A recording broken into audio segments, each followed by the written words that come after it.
इस एपिसोड के स्टार्टिंग में हमें उसी ग्रेवयार्ड का सीन दिखाया जाता है जहाँ पे कि ज़ूफेन बैठ कर प्रैक्टिस किया करता है। इसी के साथ में हमें वहीं पर ज़ूफेन को भी दिखाया जाता है जो कि हैरान होते हुए कहता है कि क्या तुम मुझसे ये कह रहे हो कि उस कमीने जी हुई ने सभी लोगों के सामने तुम्हारे हाथों मेरे लिए एक मैसेज भिजवाया है। तो ये सुनकर गेंगर भी कहता है कि हाँ मास्टर, सेक्ट मास्टर ने मुझसे सब कहने के लिए कहा और मास्टर इन सही बातों से ऐसा क्यों लगता है कि सेक्ट लीडर और आपके बीच काफी ज्यादा क्लोज है। ज़ूफेन भी कहता है कि इससे कोई फर्क नहीं पड़ता कि हम लोग इतने ज्यादा करीब है, मगर इसका मतलब ये नहीं कि वो इस तरीके से पब्लिक में ये सब कहता रहे। मुझे बस ये सब 1 या 2 बार और करना था और फिर इससे मुझे इनर सेक्ट को साफ करने के लिए परफेक्टली एक्सक्यूज मिल जाता। मगर अब सभी एल्डर और वेनरेबल के अनटेंशन मेरे ऊपर आ गई है, मगर आखिर उसने ऐसा क्यों किया। तो अब ज़ूफेन ये सोच ही रहा था कि तभी वहाँ पर सेक्ट लीडर आते हुए कहते हैं कि हाँ बिल्कुल यही कारण है, और क्या तुमने बाहर लूक क्लैन को भी सेटअप नहीं किया, इसीलिए अब मैं यहाँ पर इस लेबर ऑफिस में भी तुम्हारा एक और दूसरा लूक क्लैन यहाँ पे बनाने के लिए कहना चाहता हूँ। इधर वहीं पे सेक्ट लीडर को इस तरीके से आते हुए देखकर गेंगर काफी ज्यादा हैरान हो जाता है, जिसके बाद सेक्ट लीडर को ग्रीट करता है। इसी के साथ वो अपने मन में भी बोल रहा होता है कि तो इसीलिए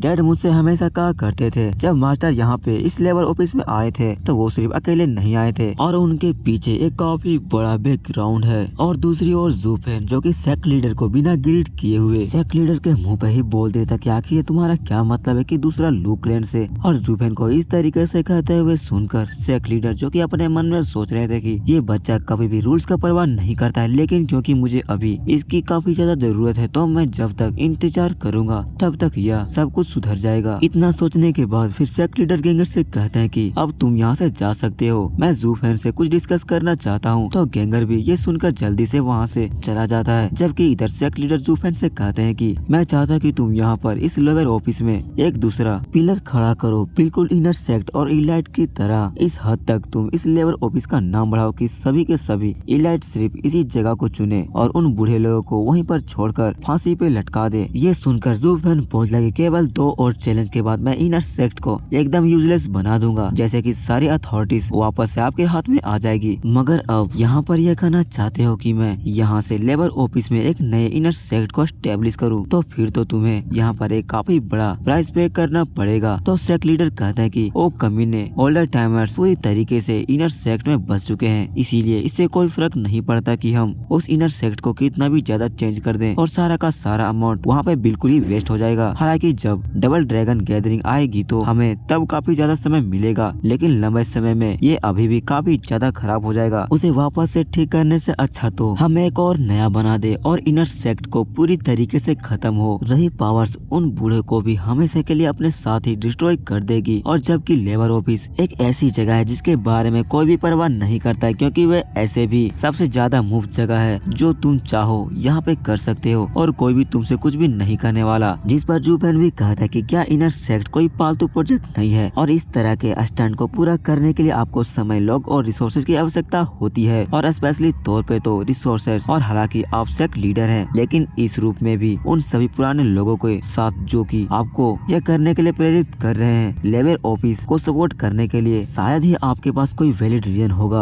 और यहाँ इस लेबर ऑफिस में रिसर्चर को देना सभी लोगों के सामने पूरी तरीके से वेस्ट होगा और कोई भी इस चीज के लिए एग्री कभी नहीं करेगा। इधर ज़ूफेन की सारी बातें सुनने के बाद सेक्ट लीडर भी कहते हैं कि आखिर तुमसे किसने कहा कि मैं तुझे कुछ भी देने वाला हूँ, तुम्हारे पास तो ऑलरेडी वो सभी रिसोर्सेज है जिसकी तुम्हें जरूरत है। तो ये सुनकर ज़ूफेन चिल्लाते हुए कहता है कि क्या तुम चाहते हो कि मैं इस सब के लिए पे करूँ, मगर आखिर मुझे ऐसा क्यों करना चाहिए। तो सेक्ट लीडर ज़ूफेन से कहते हैं कि मुझे नहीं पता कि तुम कैसे धनवान हो गए या फिर कैसे धनवान बन गए, यहाँ तक कि तुमने अपने डिसाइपल्स को इतनी ज्यादा बेहतरीन चीजें भी दी, लेकिन फिर भी अब तुम इस सेक्ट के साथ इन चीजों को शेयर करने के लिए कंप्लेन कर रहे हो। तुम अब इस समय हमारे इस डीमन स्कैमिंग सेक्ट के एक डिसेबल हो, तो इसलिए उस डिसेबल की तरह एक्ट भी किया करो। और वैसे भी, और अगर तुम्हारी जेब भरी नहीं होती तो फिर मैं इस प्लान के बारे में कई बात ही नहीं करता। इधर ज़ूफेन सेक्ट लीडर की ये सारी बातें सुनने के बाद काफी ज्यादा गुस्सा हो जाता है, लेकिन सेक्ट लीडर आगे उससे कहता है कि यहाँ पे सिर्फ तुम ही हो जो कि इस रिस्पॉन्सिबिलिटी को ले सकते हो और एक नए इनर सेक्ट को राइज करवा सकते हो। और जहाँ तक समय की बात है तो तुम्हें लूक क्लैन को इतना ज्यादा बड़ा बनाने के लिए सिर्फ केवल 10 साल लगे, तो मुझे पता है कि एक नए इनर सेक्ट को बनाने में तो तुम्हें तुम्हें उससे भी ज्यादा कम समय लगेगा।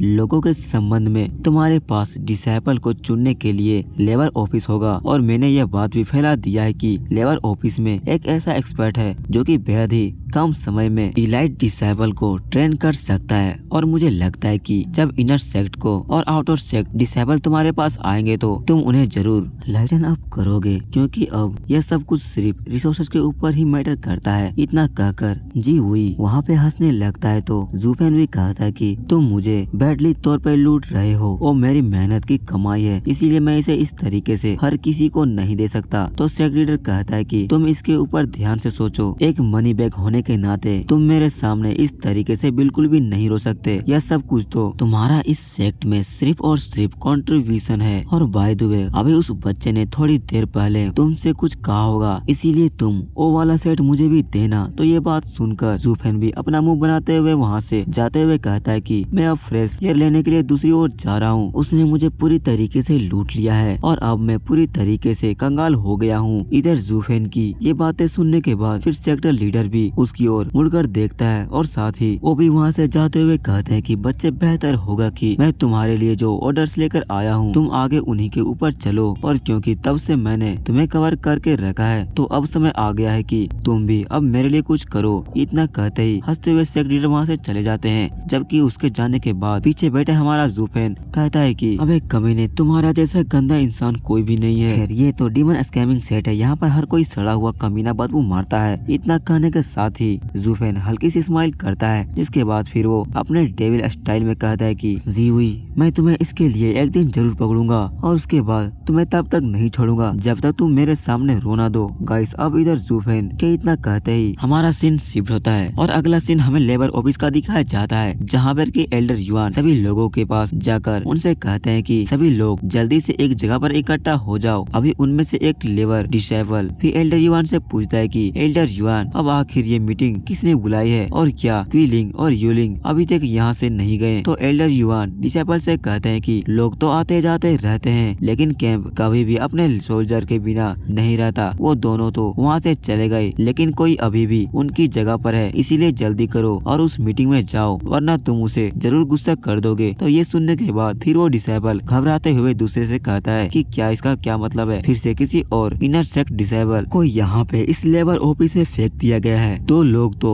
यहाँ से चले गए लेकिन अब एक और यहाँ पे आ गया। तो तभी दूसरा वाला कहता है कि क्योंकि दस्तों के लिए कोई आराम नहीं होता, लेकिन मुझे आश्चर्य है कि क्या वे उन लोगों से थोड़ा बेहतर होंगे। और उन डिसेबल के इतना कहते ही हमारा सीन शिफ्ट होता है और हमें वापस से उस गुफा का सीन दिखाया जाता है जहाँ पे पहली बार ये मीटिंग हुई थी और लेबर ऑफिस के सभी डिसेबल वहाँ एक साथ इकट्ठा हो गए होते हैं। इसी के साथ ही स्टेज पर सभी डिसेबल के सामने हमें गेंगर और हुमेर को दिखाया जाता है और तभी हमें एल्डर युआन को भी दिखाया जाता है। वो उन लोगों के सामने आते हुए उनसे कहते हैं कि आपके ऑर्डर्स पर हम सभी लोगों को यहाँ पर ले आए हैं। और तभी यूवर के पीछे से कोई कहता है कि आपका शुक्रिया एल्डर युआन, जिसके साथ ही वो इंसान यूवर के पीछे से आता है जो कि वो इंसान जूफेन होता है। जिसके बाद जूफेन वहाँ पर आए सभी डिसेबल से कहता है कि तुम सभी लोगों के लिए यहाँ पर दो रीजन से बुलाया गया है, जिसमें से एक तो अच्छा है और एक बुरा है। जूफेन को वहाँ पर देखकर सभी लोग हैरान हो जाते हैं और कहते हैं कि ये तो जूफेन है, जबकि दूसरी ओर जूफेन उन लोगों से कहता है कि बुरा खबर तुम्हारे लिए यह है कि अब तुम्हारे खुशी के दिन खत्म हो चुके हैं। क्विलिंग और यूलिन अब यहाँ से जा चुके हैं और तुम लोग भी इस आधी साल तक काफी